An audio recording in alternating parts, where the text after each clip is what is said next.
नमस्कार, आप देख रहे हैं धौलपुर जिले की जनता का लोकप्रिय चैनल फर्स्ट टेक और आपके साथ मैं हूं संदीप शर्मा। आज हमारे साथ हैं नगर परिषद धौलपुर के पूर्व सभापति रितेश शर्मा जी। उनसे हम चुनाव को लेकर और उनके व्यक्तिगत जीवन को लेकर तमाम बिंदुओं पर चर्चा करेंगे। भाई साहब, आपका आज हमारे साक्षात्कार लेने से बहुत बहुत स्वागत है। धन्यवाद।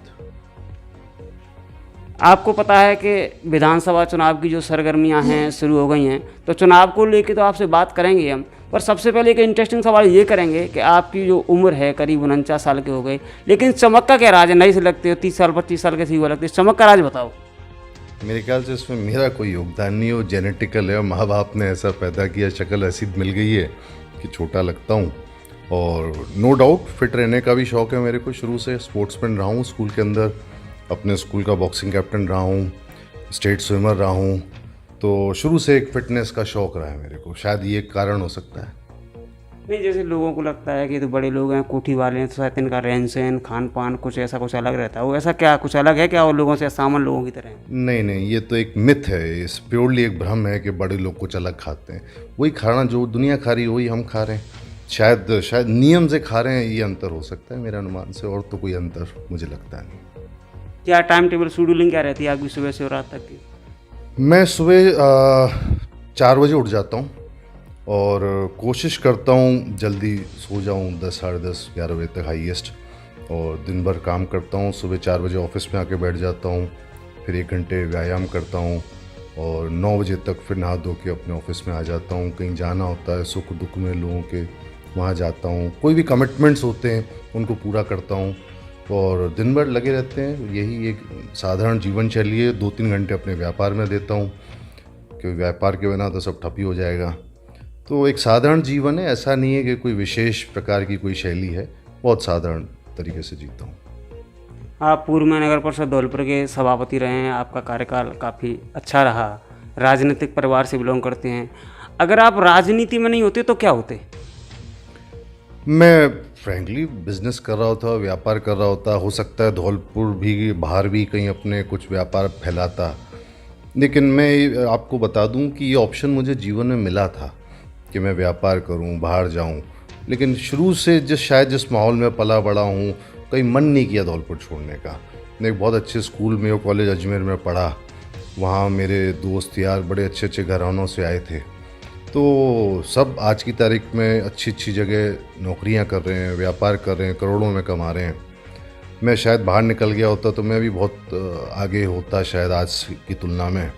लेकिन मेरा एक ये कॉन्शियस डिसीजन था कि मेरे को धौलपुर रहना है। यहाँ जो मन लगता है, जो प्रेम मिलता है लोगों से, आज कहीं निकल जाए 4 लोग राम राम करने वाले मिल जाते हैं, ये आनंद बड़े शहरों में नहीं है। तो यहाँ जो जीने का मज़ा है वो बड़े शहरों में कतई नहीं, इसलिए मैंने यहाँ रहना ज़्यादा उचित समझा। जैसे आपने अभी पढ़ाई की चर्चा की, मैं देख रहा हूँ आपके ऑफिस में तमाम बुक्स लगी हैं। क्या पढ़ते हो आप या वैसे ही दिखाने के लिए लगा रखते हैं? हाँ, मेरे पास हैं करीब 150-200 किताबों का कलेक्शन है और शायद मैंने इसमें से 30-35 ही पढ़ी होंगी। मुझे शौक़ है किताबें कलेक्ट करने का और यही सोच के कलेक्ट करता हूँ कि कभी जब फुर्सत का समय मिलेगा तो उन किताबों को पढ़ लूँगा। और पढ़ता भी हूँ। जब सुबह 4 बजे आके बैठता हूँ तो आधा घंटा में कोई एक किताब उठा के थोड़ी देर पढ़ लेता हूँ। तो कलेक्ट भी इसी सोच से कर रहा हूँ कि कभी मौका मिलेगा उन्हें पढ़ने का। सारी नहीं पढ़ी। अब जैसे अपन राजनीति की बात कर रहे हैं तो 8 महीने बाद विधानसभा का चुनाव है। कई सारे जो प्रत्याशी हैं, मतलब दावेदार हैं, वो मैदान में हम चुनाव लड़ेंगे। तो आप भी तैयारी कर रहे हैं, तो इस स्थिति में आप अपने आप को कहाँ देखते हैं, कहाँ खड़े हैं? देखिए, ये एक बड़ा एक ब्रॉड क्वेश्चन है जो आप कर रहे हैं कि मैं कहाँ खड़ा हूँ। मैं प्रैक्टिकली वहीं खड़ा हूँ जहाँ जीवन निकल गया। धौलपुर में हमको, हमारे पूर्वजों को, बाप दादाओं को यहीं राजनीति करते। मेरे बाबा जिला प्रमुख रहे थे, उस टाइम भरतपुर जिला था, फिर धौलपुर प्रधान रहे। ताऊ जी ने भी यहाँ 5-6 बार विधायक रहे धौलपुर से। अशोक जी थे उनके पुत्र बड़े, वो भी राजनीति में यहीं धौलपुर में ही समय दिया। मेरे पिताजी 2 बार प्रधान रहे, धौलपुर के चेयरमैन रहे। मेरी मदर प्रधान रही। मुझे भी जीवन में मौका मिल गया चेयरमैन पद अपना निभाने का। तो सच्चाई तो ये कि हम वहीं हैं जहाँ थे, यही मेरा घर है, धौलपुर मेरा घर आंगन है।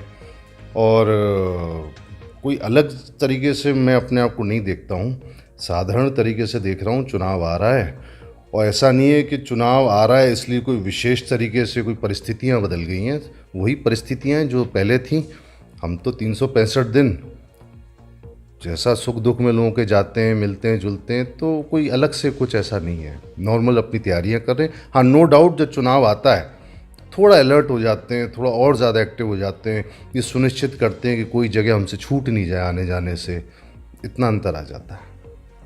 चुनाव की तैयारी कर रहे हो आप, लेकिन अभी तक ये स्थिति क्लियर नहीं हुई है, मतलब आपकी तरफ से कि आप किस पार्टी से चुनाव लड़ रहे हैं। तो ये हमारे दर्शक हैं, धौलपुर जिले की जनता है, आप एक जाना माना चेहरा हो, सभापति रहे हैं, तो लोग ये जानना चाहते हैं कि आप किस पार्टी से चुनाव लड़ने की तैयारी है। ये प्रश्न आप थोड़ा सा मेरे से समय से पहले थोड़ा जल्दी कर रहे हैं। ये उसका उत्तर देना मेरे लिए कठिन होगा। पहली बात तो ये कि मैं होता कौन हूँ अपनी तरफ से कहने वाला कि कौन सी पार्टी टिकट देगी, क्योंकि अभी पार्टियां सब अपना निर्णय चुनावों से थोड़े दिन पहले ही फाइनल करेंगी। खास बात यह है कि जब से मौजूदा विधायक शोभा रानी जी जब से बीजेपी से निष्कासित हुई हैं, तब से धौलपुर के समीकरण काफ़ी बदल गए हैं। तो ये कहना कठिन होगा कि कौन व्यक्ति किस पार्टी से आएगा। मेरा फ़र्ज़ है मेहनत करना, मैं कर रहा हूँ। लोगों से जुड़े रहना, वो मैं कर रहा हूँ। रही बात किस पार्टी से लड़ना होगा, ये इज़ टू अर्ली। और कोई अगर व्यक्ति इस बात को कह रहा है, मैंने सुना है कुछ लोग ऐसे हैं जो कह रहे हैं कि टिकट मेरी जेब में फ़ाइनल हो गई है, तो वो सच बताऊं तो वो प्योरली झूठ बोल रहे हैं या लोगों को भ्रमित कर रहे हैं। मैं इस टाइप का कोई झूठ मैं यकीन नहीं रखता हूँ। अभी पार्टी के स्तर की बात मैं अभी कुछ कह नहीं सकता। आपने कहा है जैसे वो तो हाई कमान टिकट देगा, अभी चुनाव टिकट के हिसाब से बहुत दूर है। मान लो आपको टिकट नहीं मिलता है, फिर आप क्या करोगे? देखिए, मैं इसकी संभावना नील के बराबर मानता हूँ। टिकट ना मिलने का कोई कारण नहीं है। और एक तरीके से मैं आपसे पूछ सकता हूँ, आप मुझे कहाँ कैसे ये कह सकते हैं कि टिकट नहीं मिलेगा? कहाँ से कोई कमी ऐसी नज़र आती है मेरे में कि टिकट नहीं मिलेगा? जब ऐसे ऐसे लोग जिनका धौलपुर कोई कर्म भूमि नहीं रही, जब वो बाहर से भग के आके कहीं किसी अर्ध क्षेत्र से भाग के धौलपुर में आके तैयारियां कर सकते हैं, तो मेरा तो सब कुछ ही यहीं है, पला बड़ा हूँ यहीं, सब कुछ राजनीति बाप दादों ने करी है, मैं कर रहा हूँ। और सच्चाई ये है कि हमारा धौलपुर की जनता से कोई राजनीतिक संबंध नहीं है। अब तो 50-60 साल का इतिहास हो गया है, तो हर व्यक्ति से पर्सनल संबंध हो गए हैं, पारिवारिक संबंध हो गए हैं, एक व्यक्तिगत संबंध क्रिएट हो गए हैं। तो मैं ऐसा नहीं मानता कि मेरी टिकट की दावेदारी में कहीं किसी प्रकार की कमी है। मेरे परिवार का इतना बड़ा पृष्ठभूमि रही है, बैकग्राउंड रहा है। मैं अपने आप को कोई हल्का कैंडिडेट थोड़ी मानूंगा कि टिकट नहीं मिलेगी। मुझे पूरा विश्वास है टिकट मिलेगी।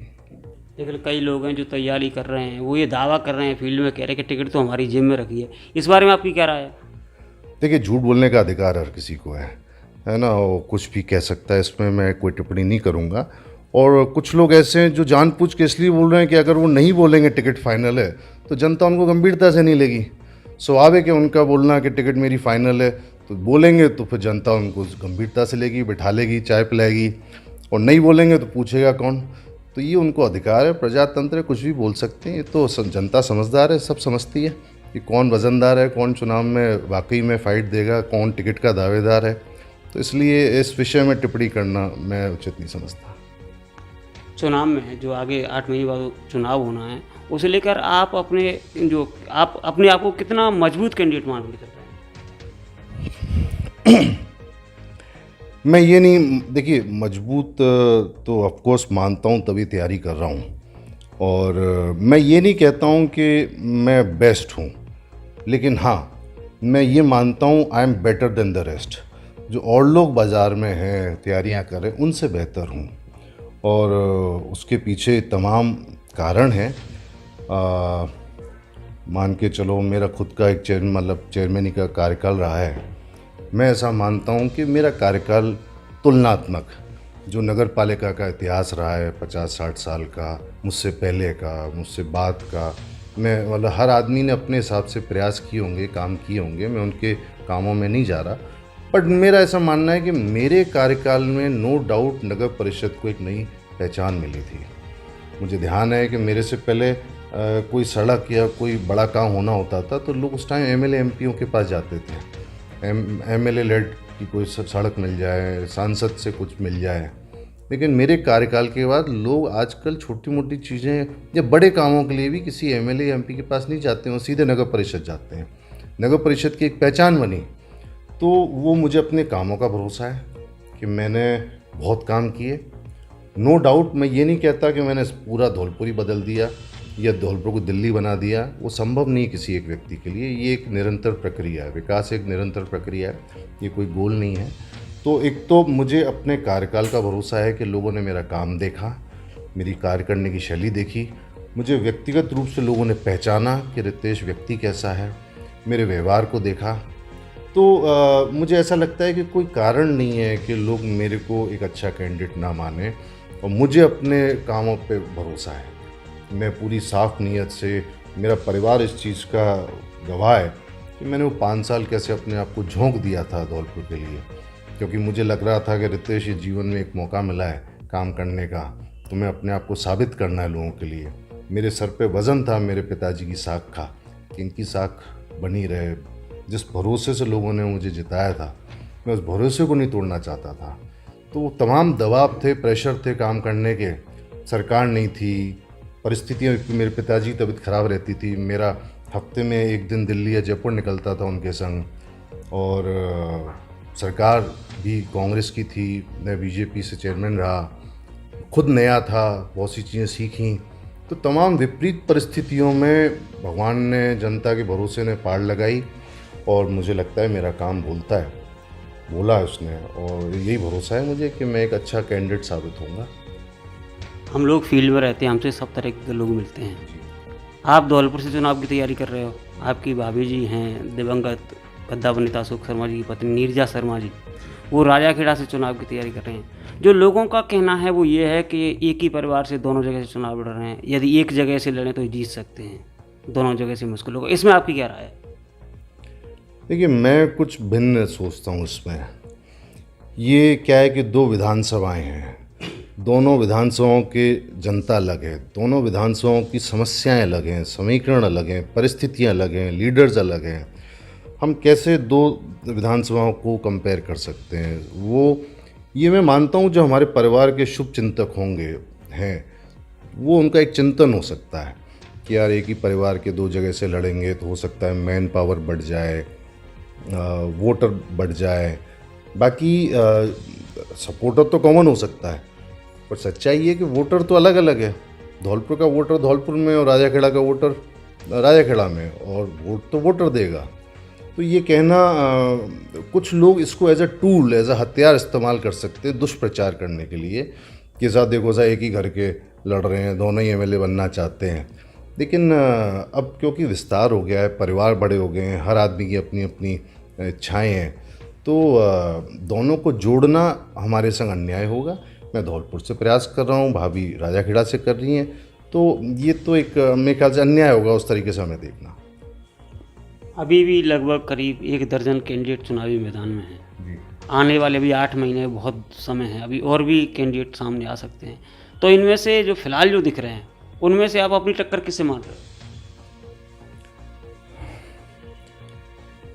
कैंडिडेट्स तो ये प्रजातंत्र है, प्रजातंत्र की खूबसूरती यही है कि कोई भी आके दावेदारी पेश कर सकता है, चुनाव लड़ सकता है। लेकिन सच्चाई ये है कि क्योंकि मौजूदा विधायक को 10 साल हो चले विधायकी करते हुए, तो मैं तो यही मानता हूँ कि कंटेस्ट मेरा उन्हीं से होगा, और तो इससे ज़्यादा तो मैं और किसी को कुछ मानता नहीं। मेरा तो यही मानना है कि मौजूदा विधायक ही सही फाइट होगी। आपने कहा जैसे मौजूदा विधायक शोभा रानी जी हैं, उनसे आपकी कंटेस्ट मतलब टक्कर रहेगी चुनाव, तो आप शोभा रानी जी से अपने आप को कैसे बेहतर मानते हो, किन मुद्दों बेहतर मानते हो?